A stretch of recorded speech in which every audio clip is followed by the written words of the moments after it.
Yo, what's poppin'? It's Totes. We're doing episode 23 of Apothecary Diaries. Thanks for the best wishes, Q-Mog. I am doing a lot better this time around. Still a little bit under the weather, but I think I should be good to go for at least this episode. Um, Last episode, we had Mau Mau sort of begin her plan of attack on Lacan, so we're probably gonna see what her full plan entails this episode. We saw that it had to do something with the nails and the fashion statements a lot of the girls were trying on, and I'm curious to see what she has in store. But yes, I think we only got like one more episode left, not counting this one. So, oh boy, shit's about to go down. All right, without further ado, let's begin the reaction. Oh damn! What the? Oh shit! It's Mama's mama. She's playing Go by herself. Oh damn! Is she singing about Mama then? Oh dang! What exactly is she planning though?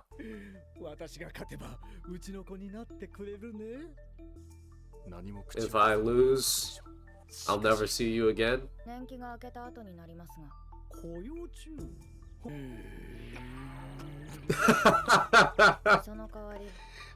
Okay. If I win, what happens? Buy out a courtesan. Oh, Mama's mom? But wait, wasn't Mama's mom, or wasn't she trying to protect her own mother? Oh, what is she doing? Oh, fuck. What is she trying to do?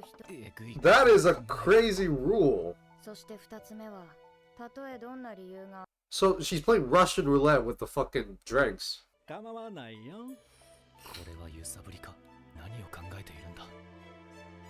Yeah, what is she thinking? I was thinking like Lacan, maybe she wanted like put a little extra pressure on this dude, but it seems like a very trivial way to put pressure on him. She loses again. Oh, okay, I see.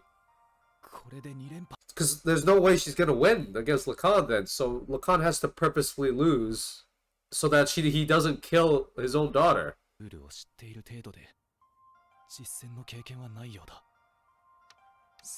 And the more drinks she takes, the worse she plays too. But Lacan doesn't even seem to be worried about poisoning the daughter. Maybe he knows, like, on some level, like, she's immune to poison, so it doesn't even matter if she drinks all three. Checkmate. Okay, I see what it is. Yeah.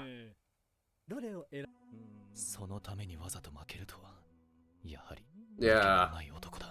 Wow, so this is smart on, like, Mau Mau's end, because he's essentially forcing Lacan to take guaranteed losses just so that he doesn't kill his own daughter. Fuck. Oh, shit. Oh, he's a lightweight? No, whoa! Oh, shit! She just added extra alcohol. Damn! What's going on? No fucking way! That's fruit juice? Oh my god, that's the most cap shit I've fucking seen, bro. My man, I've been drinking grape juice this entire time. Oh shit. Damn, bro. Daddy issues.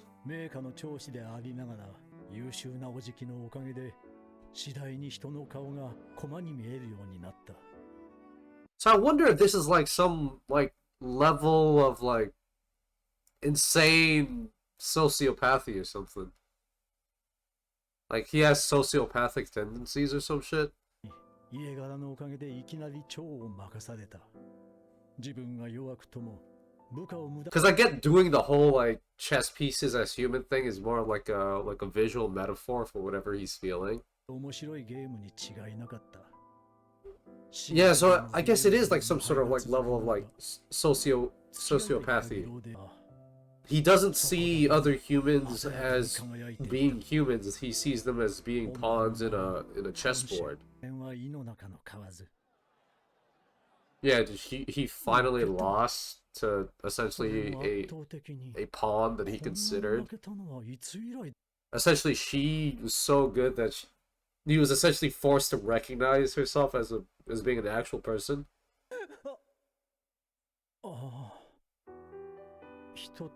Yeah, okay. So everybody else is just so beneath him in terms of intelligence that it's like, oh shit, I finally met my equal. Born in the brothel, maybe. So she was born to a prostitute. Damn, this guy fell hard for a fucking cat's foot. It's a medicine. Oh. That was the name of the episode. Oh. Oh shit, she's looking forward to his visits. She's like a top tier kudere then. Oh, damn. And that's where the thought of essentially bringing her price down came from.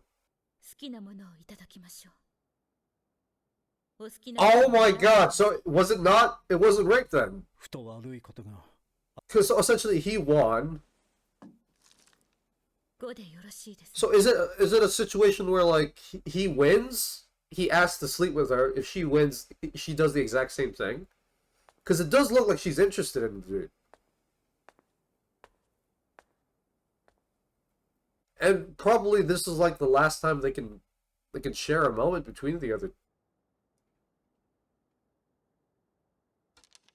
Oh, oh fuck. Yeah, it doesn't even matter who wins at this point. Oh shit, so it wasn't even.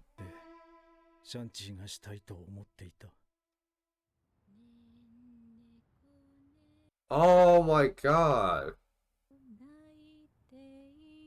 Then what happened then? How did she get her, like, UTI or STI or whatever?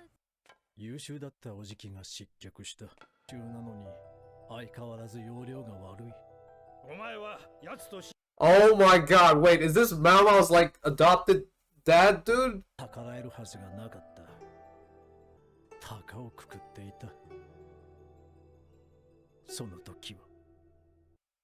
Bro, what is going on, man?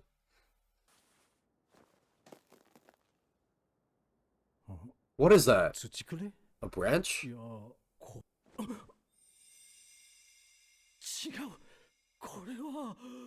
A finger? Oh my god.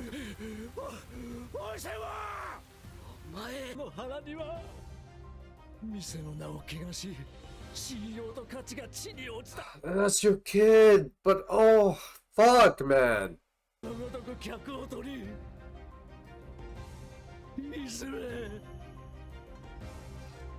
But where did where's the STI come from?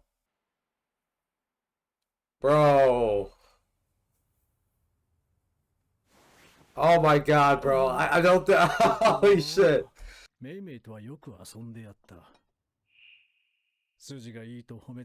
Oh, and is that why Mei is so good at doing this thing? Ah.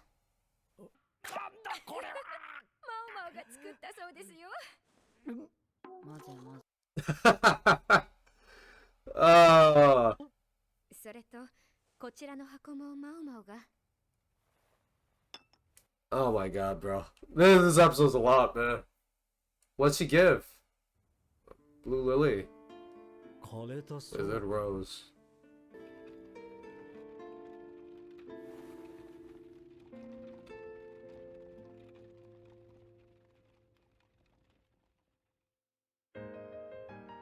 Oh my god, bro. Holy shit, that's a lot. Holy shit, dude. Holy shit. That was a lot. That I don't even know what to say. Oh my god. This entire time I was working under the assumption that Lacan might have forcibly done something uh to Mao's mother. But now it's like a whole big twist wherein like the way it was building up, it was like, oh, Lacan, this big bad dude, this evil dude, he forced himself on Mama's mother, he gave Mama's mother syphilis, and all of a sudden, you know, in this episode, it's like, no, Lacan is actually a decent dude. Yes, he's kind of shady, and yes, he's kind of like weird and shit. But when it came to Mama's mother, at the very least, he treated her with sort of the utmost respect that he could. And that was like one of my big issues, especially when I was coming up with like these theories like a couple episodes back. I was like, okay, so if Mama's mother had syphilis and maybe Lacan potentially might have forced himself upon Mama's mother, why exactly would he attempt something like this if he, did indeed like love Mama's mother? It doesn't make sense if he.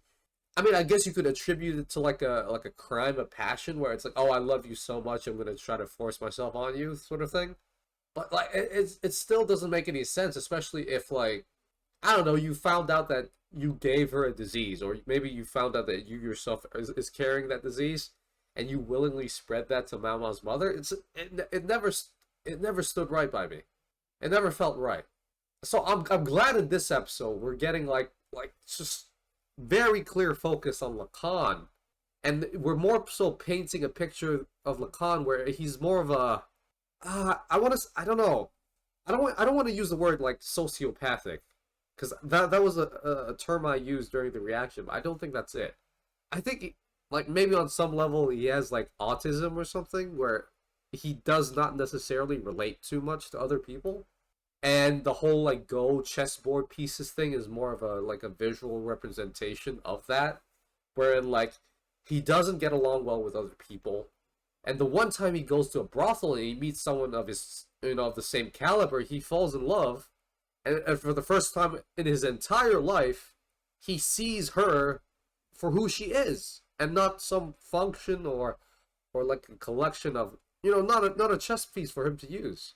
And the whole crux of this the issue that Mama's mother is facing is not an issue of forcible rape, but more so like I want to say like unrequited love, because it is very clear that Feng Shun, Mama's mother, really loved Lacan, in the sense that they're both very similar people, and I can see exactly why Feng Shun would have that sort of disposition towards Lacan. They're both smart for one, and number two, they are cut from the same cloth. They are people who don't necessarily show their emotions on their sleeves. They are like very sort of reserved and shit, and it's fucked up because you can see Mao's mother trying to make the moves. They're holding hands during a chess match and shit, and they're going to bed to each other. And one of the things in Lacan's mind is that, hey, both me and Feng Shun are not people who, they're not men of many words. They're not women of many words. And so they do the deed. And one of Lacan's thought was like, oh, I wish I could I wish I could be playing Go right now. I wish I could be playing chess. And I was just like, oh shit. And then you see through like this entire flashback, Mao Mao's mother just prodding on Lacan, just saying like, Lacan, when is the next time you're going to visit? Like as if she's, anticipating the fact that he's gonna come, every 3 months or so. Hey Lacan, when are you going to visit? When are you gonna come see me again? And because of the whole situation with Mao Mao's like current dad, the old dude, who actually turned out to be Lacan's like half brother, which is a crazy reveal, by the way.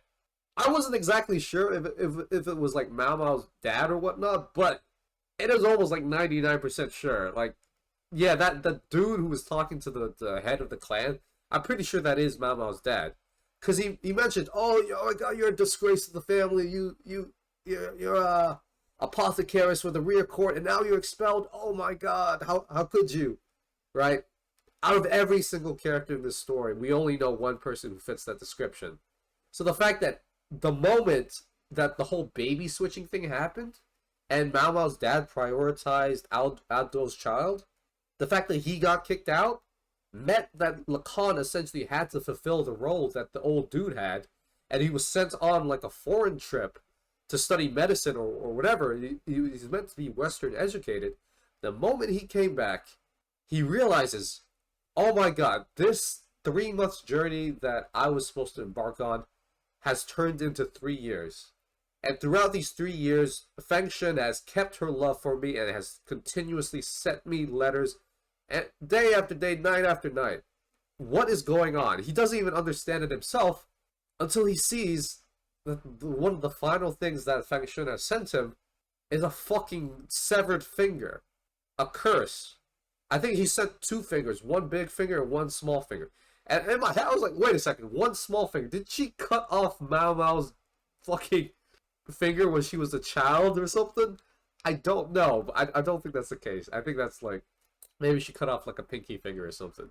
But yeah, apparently in ancient China, that is like a sort of like a, oh yeah, I curse thee because I hate you so much. I'm going to send you my severed finger. That sort of deal. And the moment Lacan sees that, he's like, oh shit. I fucked up. I fucked up hard. The reason why she's been sending me all these letters, the reason why she's been proposing, she's essentially throwing herself at me. She's asking me if I'm gonna come visit and shit. The reason she's doing all this is because, hey, that one time we slept together, we had a child. There is a child growing inside her right now. And because she has a child, no one is out there to buy shit for her, right? She doesn't want to be bought out because, again, she loves you, my dude. She doesn't want to be bought out. She doesn't have money to support herself. So the only thing she can do, essentially, is to whore herself out, right? Like, it was established in this episode that she had an incredibly cold personality. Incredibly cold. But she did have a small number of buyers who was interested in her. The fact that you got her pregnant meant that those buyers are essentially like, hey, these are damaged goods. She belongs to somebody else now. I don't want to go visit her anymore because, again, she's carrying somebody else's child. So, Lacan, you've been out for 3 years. She's got no money. She's whoring herself out on the streets just to survive, just to feed her kid. And as a result, she caught syphilis. And it's just like, fuck, bro. Damn, man. It's just such a, like, layers on layers of, like, unfortunate events just toppling over each other, right? Unfortunate event of, like, the Adwo and the Emperor Dowager just competing for the nurse or the doctor. And then him being expelled, and then all of a sudden, Lacan having to go to the West to learn medicine and shit because the old guy's gone. It's just like a whole bunch of dominoes just collapsing in on each other. And it's fucked. God, it's fucked. This episode's fucking crazy, bro. This episode is crazy. And we didn't even get to the whole part of Mao Mao's plan. We didn't even get to that part. I've solely been talking about fucking Lacan and what he's done for like 10 fucking minutes. Mao Mao's plan is a whole other beast, bro. Because Mao Mao's entire plan, essentially, what she wanted to do was essentially she wanted to buy a courtesan out. And as a result, she set up this whole chess game, right? Outplayed the fuck out of Lacan. Essentially utilizing his fear of the fact that Mao Mao could potentially die if she takes too much poison.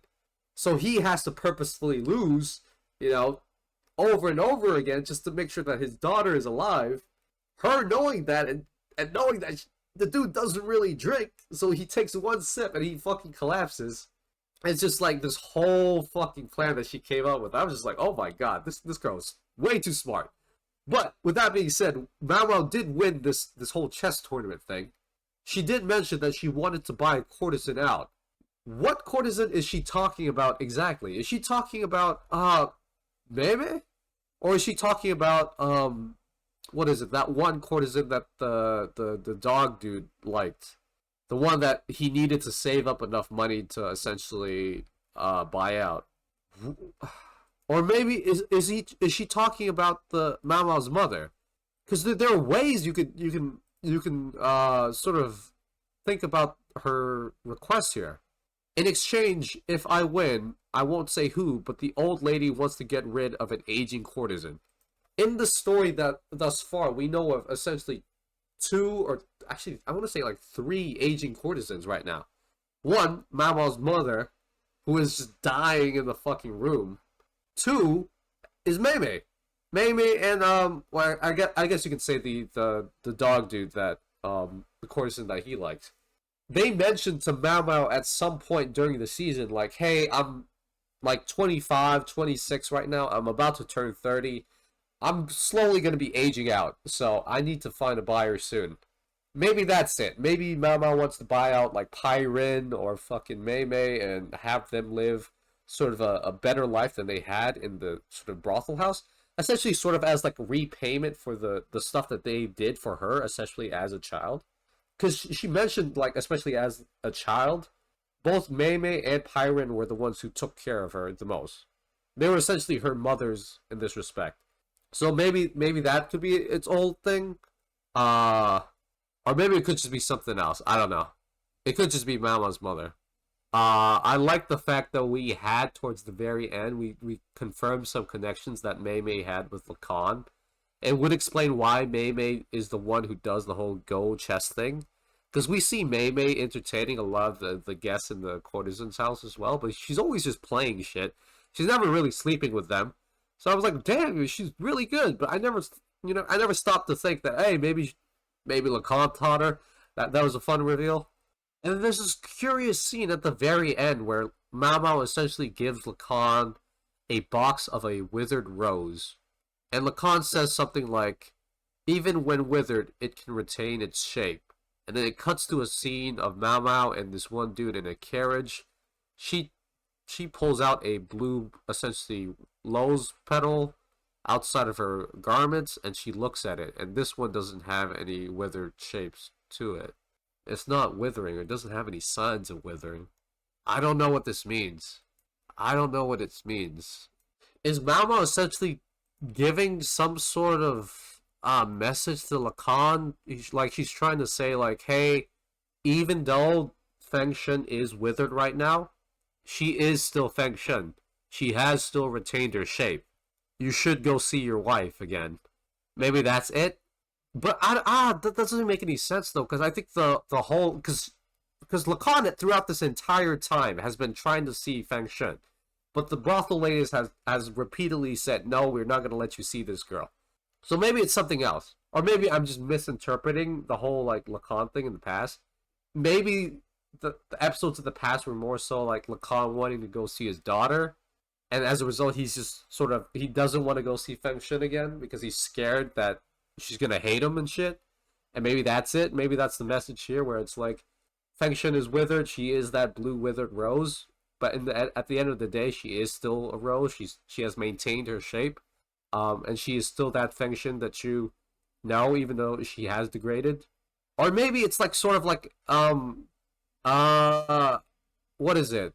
It's sort of like an insult to him, especially because it was Lacan's sort of prerogative to have the blue lilies be sort of grown for the ceremony. I think a couple episodes back, or I think one episode back. So maybe this is like, hey, we did manage to actually grow blue lilies. Here's a blue lily. Fuck you, and there's that. But yeah, I don't know. Fun episode. I can't wait for the next episode. So, yeah, if you liked the video, leave a like, comment, subscribe. I'll see you guys next week. Take care.